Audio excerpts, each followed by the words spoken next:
ان کو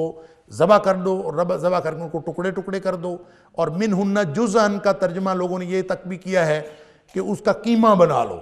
سارے ایک دوسرے میں انٹرمکس ہو جائیں, اور مکس ہونے کے بعد پھر ان کے 4 حصے کرو, 4 پہاڑوں کے اوپر رکھ کے آ جاؤ, اور پھر ان کو اسی آواز میں بلاؤ جس آواز میں مانوس کیا تھا. تو یأتینک سعیا, پھر وہ دوڑتے ہوئے تیرے پاس آ جائیں گے. یعنی ہر ایک کا جو گوشت کا ٹکڑا تھا وہ اس کے ساتھ ملے گا, اور آپس میں وہ مل کے ایک نیا پرندہ بنے گا, تیرے پاس آ جائے گا, اور پھر تجھے پتہ چلے گا کہ اللہ تعالیٰ کس طرح مردوں کو زندہ کرتا ہے. یہ ہے وہ واقعہ جو آثار صحابہ سے, اور اس کی تفسیر بالمعصور کریں تو جو بات سمجھ آتی ہے وہ یہی واقعہ. لیکن جو جدید ذہن ہے وہ اس سے لغت کو بنیاد بنا کر نئے نئے معنی کشید کرتا ہے, اور جو اصل معنی کشید کیے گئے ہیں میں اس کی طرف آپ کی توجہ اس لیے چاہتا ہوں کہ ہم اکثر اوقات لغت کی بنیاد پر, وہ کہتے ہیں جی ہم چونکہ عربی جانتے ہیں لہذا عربی کے اندر اس کے یہ معنی ہیں, اور اس کو معنی کو بنیاد بنا کر جو مرضی ترجمہ کر لیں. تو یہ بات میں پہلے بھی کئی دفعہ کہہ چکا ہوں کہ اگر صرف لغت کو بنیاد بنایا جائے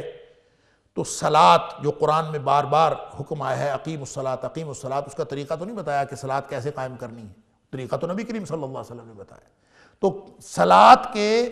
عربی لغت کے اندر 22 معنی ہیں. تو جب ان 22 معنوں میں سے آپ کوئی بھی لے لیں, اگر صرف لغت کو بنیاد بنایا جائے تو ان 22 معنوں میں سے کوئی بھی آپ لے لیں اور اس کو صلاۃ قرار دے دیں کہ یہ صلاۃ ہے, اور اس کے بعد آپ ساری زندگی اسی طرح صلاۃ ادا کرتے رہیں. اور اس میں خاص طور پر جو جدید ذہن کو سوٹ کرتا ہے صلاۃ کا معنی, وہ لفظی معنوں میں لغت والوں نے لکھا ہے کہ ایک معنی اپنے جسم کو خاص طرح سے حرکت دینا, اور کولے مٹکا کے چلنا, خاص قسم کی حرکت دیتے ہوئے آپ اپنے جسم کو چلیں تو اس کو صلاۃ کہتے ہیں. لہذا یہ ترجمہ کیا جا سکتا ہے اگر کوئی شخص کرنا چاہے لغت کی بنیاد پر, تو یہ ترجمہ کر سکتا ہے کہ یہ جو ڈانس ہے آج کل کا اور خاص قسم کا ڈانس, اس کو صلاۃ قرار دے دے کہ یہی صلاۃ. تو لغت کی بنیاد پر اس کو صلاۃ قرار دیا جا سکتا ہے. لیکن قرآن کی اصطلاح ہے, قرآن اترا ہے نبی اکرم صلی اللہ علیہ وسلم پر, اور نبی اکرم صلی اللہ علیہ وسلم کو یہ اتھارٹی بتائی گئی کہ وَأَنزَلْنَا إِلَيْكَ الذِّكْرَ لِتُبَيِّنَ لِلنَّاسِ مَا نُزِّلَ إِلَيْهِمْ, کہ اے حبیب صلی اللہ علیہ وسلم یہ ذکر ہم تیری طرف نازل کر رہے ہیں, اور تیری طرف اس لیے نازل کر رہے ہیں تاکہ تو لوگوں کے اوپر وضاحت کے ساتھ لوگوں کو بتا دے, ان کے اوپر واضح کر دے کہ ان کے اوپر کیا نازل کیا گیا ہے. لہذا صلاۃ میں کیا نازل ہوا ہے یہ نبی کریم صلی اللہ علیہ وسلم بتائیں گے کہ کیا نازل ہوا ہے. ایک تو بات یہ ہے کہ جب آثار صحابہ سے وہ واقعہ ثابت ہے تو ہمیں وہی واقعہ ہی تسلیم کرنا چاہیے. اور دوسری بات یہ ہے کہ جو نئے معنی اس میں پہنائے گئے ہیں وہ یہ ہیں, آپ پہلے سن لیجئے, پھر اس کے بعد ہم دیکھتے ہیں کہ قرآن کا سیاق, آثار کو اگر مائنس بھی کر دیا جائے تو قرآن کا سیاق بھی اس معنی کی تائید نہیں کرتا. وہ کہتے ہیں کہ اصل میں ابراہیم علیہ السلام نے جب کہا تھا نا کہ رب ارینی کیف تحیی الموتى, مجھے تو اللہ دکھا کہ تو مردوں کو زندہ کیسے کرتا ہے, تو یہ اصل میں مردوں کو زندہ کرنے کے بارے میں سوال نہیں تھا. یہ تھا کہ قوموں کے اوپر اگر مردگی چھا جائے, کبھی قومیں مردہ ہو جائیں اپنے عمل یا فکر کے اعتبار سے, یا ٹھہراؤ کا شکار ہو جائیں, تو قوموں کا احیاء کیسے کرنا ہے. یہ مردوں کو زندہ کرنے والی بات نہیں تھی, بلکہ مردہ اقوام کے احیاء کی بات تھی جو ابراہیم علیہ السلام نے پوچھی تھی. لہٰذا فَسُرْهُنَّ کا معنی سوائے اس کے کہ اپنے ساتھ مانوس کر لو اور کوئی معنی نہیں. اور جانوروں والی بات اس کی کوئی ضرورت نہیں ہے, اس میں جانوروں کا ذکر ہی نہیں ہے. وہ کہتے ہیں کہ وہ جو جانوروں کے ساتھ جو تشبیہ دی گئی ہے یہ صرف تشبیہ اس لیے دی گئی ہے کہ جس طرح جانوروں کو آپ اپنے ساتھ مانوس کر لیتے ہیں, مانوس کرنے کے بعد پھر ان کو مختلف پہاڑوں پہ دور دور رکھائیں, یہ نہیں ہے کہ ان کو الگ الگ ٹکڑے ٹکڑے کر کے دے آئیں اور قیمہ بنا کے رکھائیں, یہ نہیں تھا. وہ کہتے ہیں کہ اللہ تعالیٰ نے یہ مثال دی ابراہیم علیہ السلام کو, طریقہ بتایا کہ اگر قومیں مردہ ہو جائیں تو ان کے احیاء کے لیے کیا کرنا ہے. ان کے لیے یہ کرنا ہے کہ جیسے پرندے لے لو, پرندوں کو اپنے ساتھ مانوس کر لو, پرندے مانوس ہو گئے, اور پھر ان کو دور دور پہاڑوں پہ چھوڑ آؤ. گویا حالات خراب ہو گئے, منتشر ہو گئی قوم, قوموں کے اوپر مردگی چھا گئی,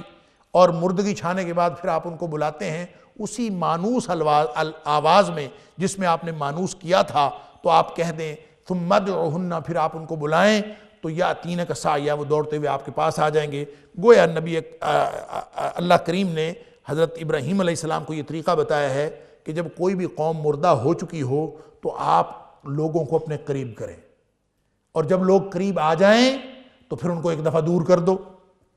اور دور کر کے وہ منتشر کر دو،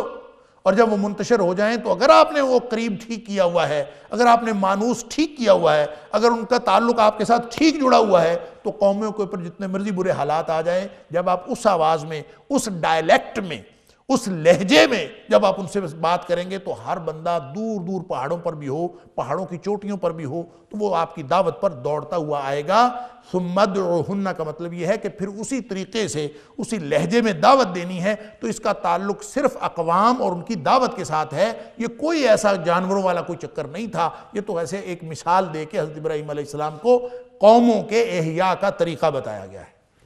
یہ ہے لفظی طور پر، اگر ہم لغت کا سہارا لیں تو یہ ترجمہ کیا گیا ہے، اور یہ ترجمہ کر کے بڑا اس کے اوپر اصرار کیا گیا۔ بات یہ ہے کہ پورے قرآن کا سیاق و سباق دیکھیں تو یہاں پہ عقیدے کی وضاحت ہو رہی ہے، یہاں پہ قوموں کے احیاء کا طریقہ نہیں بتایا جا رہا۔ آیت الکرسی آئی، پھر اس کے بعد یہ جو پچھلی آیت جہاں مبدا اللہ تعالیٰ کی صانع ہونے اور خالق ہونے کا ثبوت پیش کیا گیا، پھر اس کے بعد او کالذی مر علی قریۃ، حضرت عزیر علیہ السلام کا واقعہ بتایا گیا، تو وہاں پہ بھی مردوں کو زندہ کرنے کے حوالے سے، بعث بعد الموت کے حوالے سے بات کی گئی، حشر نشر کے حوالے سے بات کی گئی۔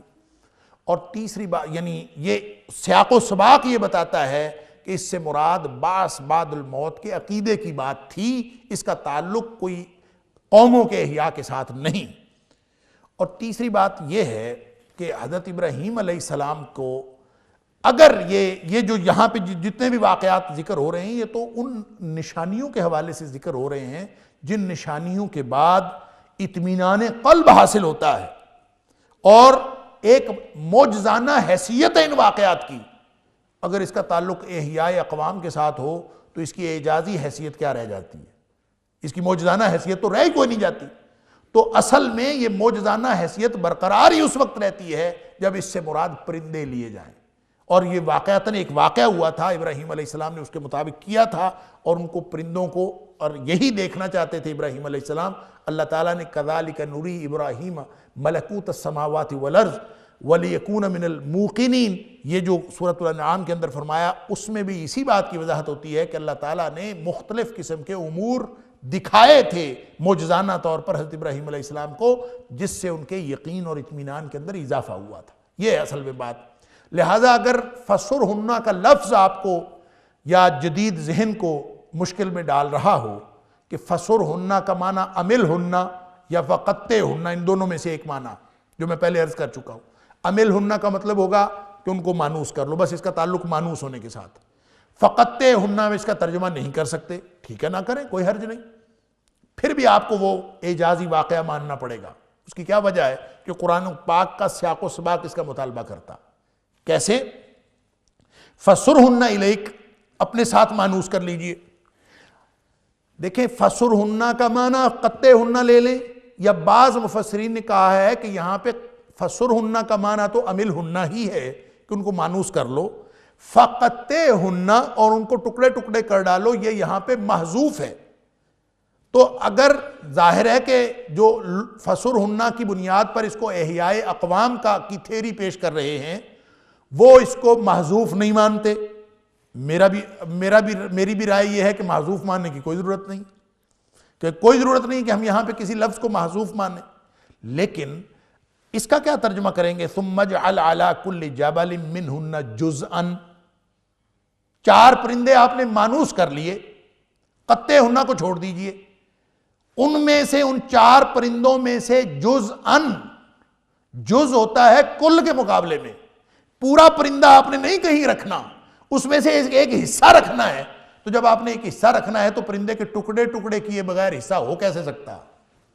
لہٰذا قرآن کے اپنے الفاظ یہ بتا رہے ہیں کہ یہ احیاء اقوام کی جو تھیوری پیش کی جا رہی ہے، یہ ساری کی ساری غلط ہے، اور قرآن کی اعجازی حیثیت کو ختم کرنے کے لیے ہے، اور وہی جو تاریخ کے مشرکین کو اشکال تھا، احیاء موتا کے بارے میں، باس بعد الموت کے بارے میں اور حشر نشر کے بارے میں اس واقعے کو اس کی دلیل بنانے کی بجائے اس کو ایسا مائلڈ اور ایسا ترجمہ اور ایسا مفہوم دے دیا گیا ہے کہ لوگ اس کو سمجھ ہی نہ سکیں کہ اصل میں اس کی اعجازی حیثیت بتائی جا رہی ہے اور اللہ تعالیٰ کی قدرت کا اظہار ہے یہاں پہ۔ لہٰذا جزءاً کا معنی یہ لفظ واضح کر دیتا ہے کہ ان پرندوں کو باقاعدہ اسی طرح کیا گیا تھا جس طرح سے آثار سے ثابت ہے۔ گویا آثار کو نہ بھی مانا جائے تو قرآن کا اپنا سیاق اس بات کا مطالبہ کرتا ہے کہ جس طرح سے آثار سے اس کی تفسیر ہوتی ہے اسی کو تسلیم کیے بغیر اور کوئی چارہ نہیں۔ ابراہیم علیہ السلام نے سوال بھی اسی طرح کیا تھا کہ ان کو صفت الہی کے راز سے واقفیت کا شوق تھا، اطمینان قلب۔ اللہ مانتا تو ہوں، اولم تؤمن، مانتا نہیں ہے تو؟ بھلا اللہ مانتا تو ہوں،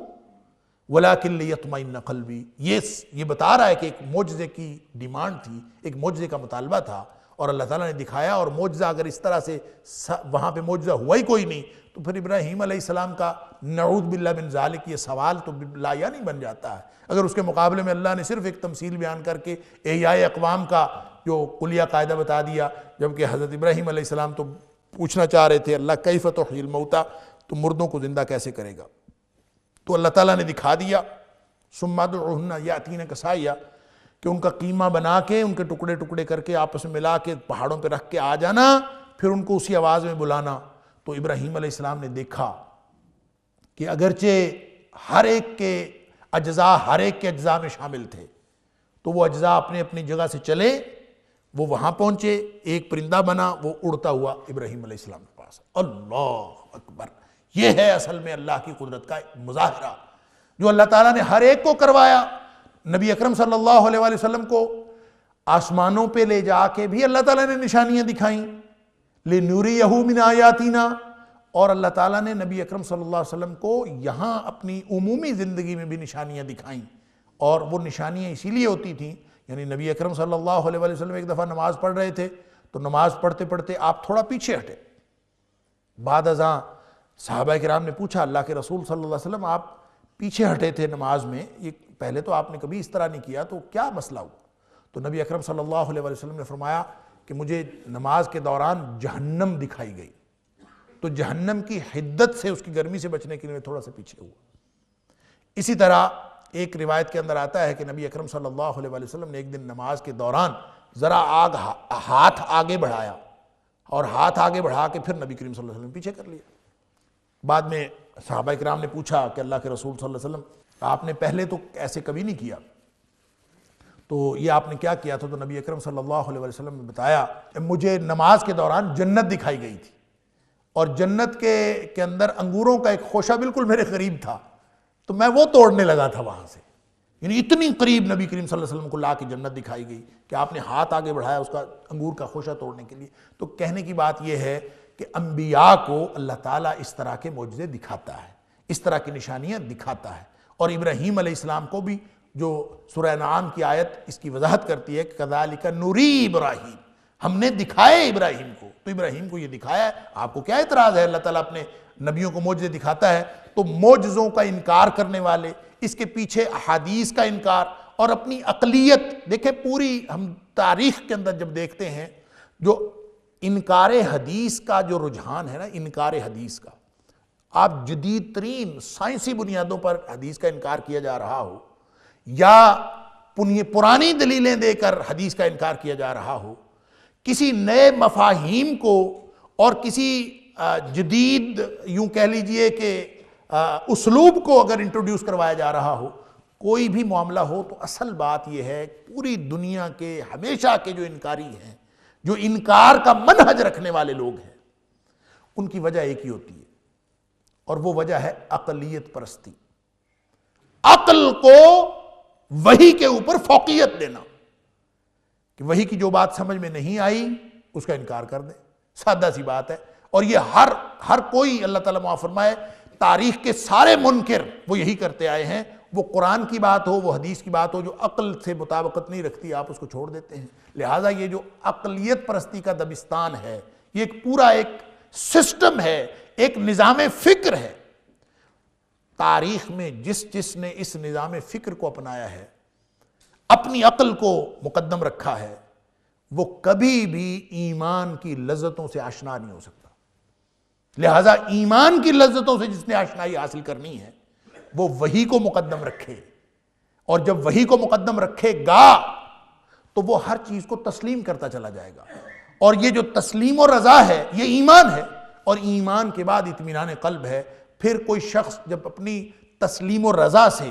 اپنی ذاتی خوشی سے جب وہ ان حقیقتوں کو تسلیم کر لیتا ہے جو اس کے وہم و گمان میں نہیں آتی، اس کے فکر میں نہیں آتی، اس کو پتہ ہی نہیں چلتا کہ کیا ہے کیا نہیں، یہی ایمان ہے۔ وہ واقعہ میں نے کئی دفعہ عرض کیا ہے، بخاری شریف کی کتاب المناقب کے اندر بھی ہے اور دیگر ابواب میں بھی، امام بخاری نے 2-3 جگہوں پہ یہ واقعہ لکھا، اور بڑا اہم واقعہ ہے ایمان کو سمجھنے کے لیے، کہ نبی اکرم صلی اللہ علیہ وسلم کسی پرانے وقتوں کے کسی واقعے کا ذکر فرما رہے تھے، اور آپ نے فرمایا کہ کسی شخص نے، بنی اسرائیل کے کوئی شخص تھا، اور اس نے اپنے بیل کے اوپر وزن ڈال دیا۔ تو بیل کے اوپر جب وزن پڑا تو بیل بولنے لگا، اور اس نے اپنے مالک سے کہا کہ میں وزن ڈالنے کے لیے تو نہیں ہوں، میں تو کھیتوں میں ہل چلانے کے لیے ہوں،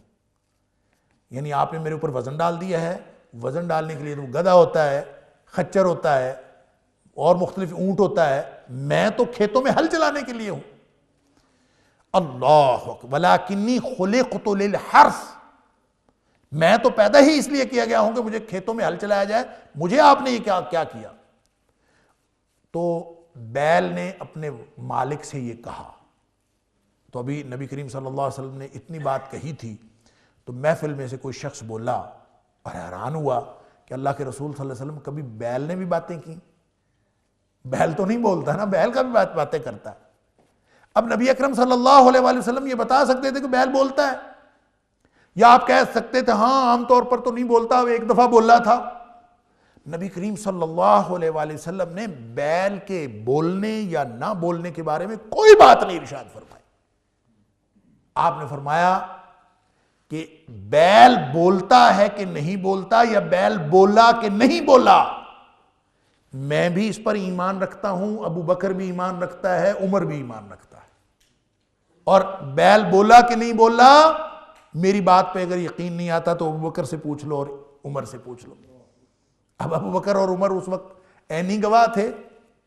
یہ موجود تھے، انہوں نے دیکھا تھا بیل کو بولتے ہوئے، انہوں نے سنا تھا، یہ موقع کے گواہ تھے۔ تو ابو بکر سے کیوں پوچھ لو، عمر سے کیوں پوچھ لو؟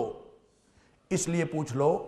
کہ ابو بکر اور عمر ایمان کی اس سطح پر ہیں کہ ان کو معلوم ہے کہ نبی اکرم صلی اللہ علیہ وسلم جو بات فرما دیں ویسے ہی ہوتا ہے، ایمان کا تقاضا یہ ہے۔ اور میں یہ عرض کیا کرتا ہوں کہ تاریخ کے اندر اگر کوئی ایک بھی واقعہ ایسا رپورٹ نہ ہوا ہو کہ بیل بولا ہو یا گائے بولی ہو، تاریخ میں ایک بھی واقعہ رپورٹ نہ ہوا ہو، تو بھی نبی کریم صلی اللہ علیہ وسلم فرمائیں کہ ایسا واقعہ ہوا ہے، تو ایمان کا تقاضا یہ ہے کہ آپ اس کو تسلیم کر لیں کہ ایسا واقعہ ہو گیا ہے۔ لہٰذا اللہ کے قرآن کی بات، نبی پاک صلی اللہ علیہ وسلم کے فرمان کی بات، ایمان کے اعتبار سے ہمیں ہر وہ بات تسلیم کرنی ہے کہ ہماری عقل میں آئے چاہے نہ آئے، ہماری تاریخ میں ہو چاہے نہ ہو، ہمارے سارے جو علوم کے دیگر ذرائع ہیں، جو دیگر ذرائع علم ہیں، وہ چاہے حواس ہیں، چاہے ہماری عقل ہے، چاہے ہمارا وجدان ہے، چاہے ہمارا الہام ہے، چاہے ہمارا کشف ہے، چاہے ہمارا مکاشفہ ہے، چاہے ہمارا تجربہ ہے، چاہے ہمارا مشاہدہ ہے، یہ سب اس کی مخالفت کریں، اللہ کا قرآن بتائے، نبی پاک صلی اللہ علیہ وسلم کا فرمان بتائے، تو ایمان کا تقاضا یہ ہے کہ اس کو تسلیم کر لیا جائے۔ یہی وہ بات ہے جو اللہ کریم بتا رہے ہیں۔ ابراہیم سے پوچھا تھا وَلَمْ تُؤْمِنْ، تو نے تو نہیں دیکھا، ابراہیم علیہ السلام نے کسی مردے کو زندہ ہوتے کبھی نہیں دیکھا، لیکن قَالَ بَلَا، دیکھا نہیں ہے، مشاہدہ نہیں ہے، تجربہ نہیں ہے، لیکن ایمان ہے، ایمان اعلیٰ ترین ہے تجربہ نہ ہونے کے باوجود۔ تو فرمایا وَعَلَمْ أَنَّ اللَّهَ عَزِيزٌ حَكِيمٌ،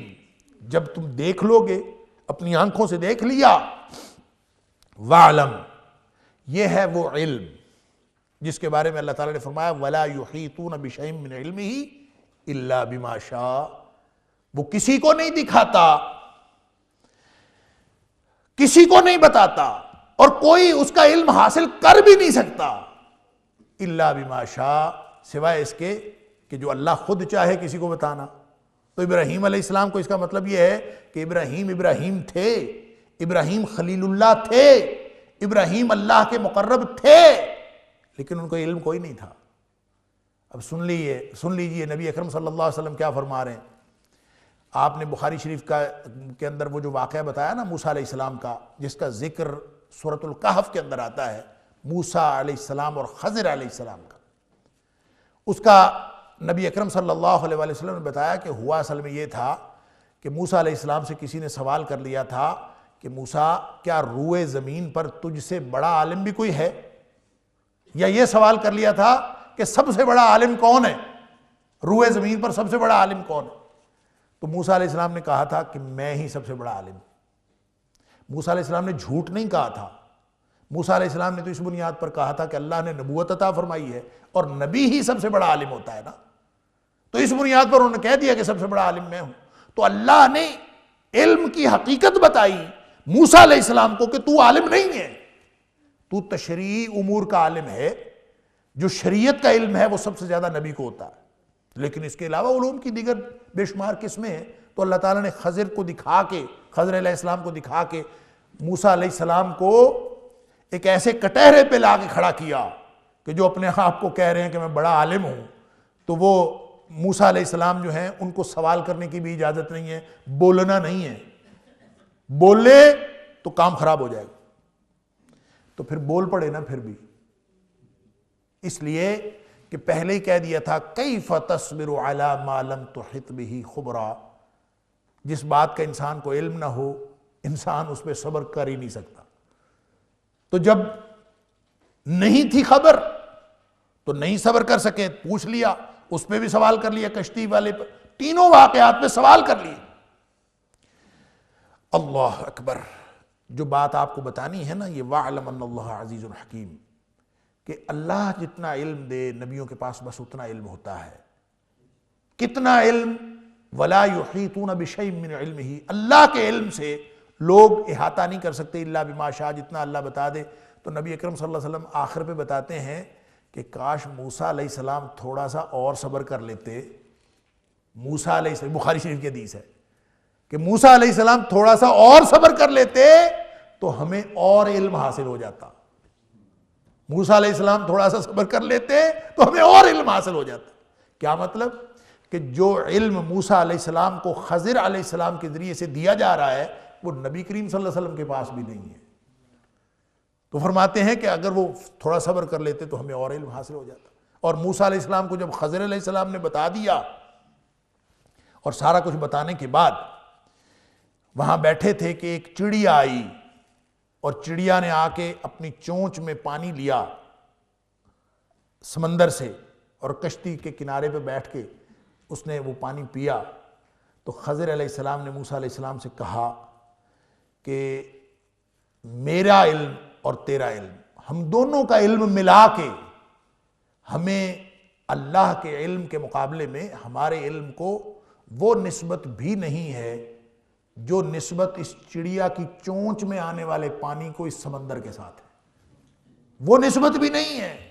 یعنی اصل علم تو اللہ کے پاس ہے۔ تو اللہ تعالیٰ دکھاتا ہے اپنے امور، اپنے نبیوں کو دکھاتا ہے، اور یہ دکھا دیے وَاعْلَمْ أَنَّ اللَّهَ عَزِيزٌ حَكِيمٌ۔ اب علم حاصل کر لو، جان لو کہ اللہ ہر چیز پر، تمام ناممکنات جو آپ کو نظر آ رہی ہیں ان سب پر اللہ غلبہ حاصل کرنے والی اور نتائج سے باخبر ذات ہے۔ بتایا اصل میں یہ جا رہا ہے، ان ساری باتوں سے جو نتیجہ نکلتا ہے وہ یہ ہے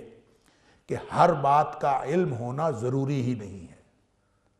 جو ضروری بات ہے، جو فرض بات ہے، وہ یہ ہے کہ جتنا علم حاصل ہو چکا ہے جو اللہ عطا فرما دے اس پر عمل کرنا فرض ہے، اور اگر علم حاصل نہیں ہوا تو کوئی بات نہیں، وہ آپ زندگی میں کوشش کرتے رہیں۔ ہر شخص کو ہر بات کا ہر وقت علم ہو یہ ضروری نہیں ہے۔ ایمان رکھنا ضروری ہے، ایمان رکھنا فرض ہے، اور حاصل شدہ علم پر عمل کرنا ضروری ہے۔ بس یہ ہے ہمارے ذمے یہی وہ واقعات ہیں جو ہمارے عقیدے اور عمل کی وضاحت کرتے ہیں۔ عقیدے کی بھی وضاحت کی گئی، تصرف فی الامور کی، یہ ان واقعات سے بھی اور پوری آیت الکرسی سے بھی وضاحت کی گئی۔ آگے پھر وہی مضمون انفاق فی سبیل اللہ کا شروع ہو رہا ہے۔ وقت ہو گیا، اللہ تعالیٰ مجھے اور آپ کو قرآن سمجھنے اور عمل کرنے کی توفیق عطا فرمائے۔ وآخر دعوانا ان الحمدللہ رب العالمین۔